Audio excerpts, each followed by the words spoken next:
महाप्रभु धवलेश्वराय नमो नमः। कलानंदीर धड़ा होइथिबा बाबा धवलेश्वराय नमो नमः। दीपं यदि परम ब्रह्मा दीपं यदि जनार्दनः दीपहरत मे पापो पूजा दीप नमस्तुते। बाबा धवलेश्वर महाप्रभु संसार सुखी रखंतु। आज पवित्र शुभ सोमवार रे समस्त श्रद्धालु भक्त मानक आशीर्वाद करंतु। समस्त श्रद्धालु भक्त मानकर मनस्कामना पूर्ण करंतु। कर्म क्षेत्र उन्नति करंतु। ग्रहरिष्ट मान खंडन करंतु। जगतर मंगल करंतु। विश्वर कल्याण करंतु।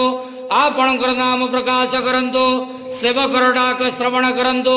समस्त गुआवसा भक्त मानकर मनस्कामना पूर्ण करंतु। बाबा धवलेश्वराय नमः।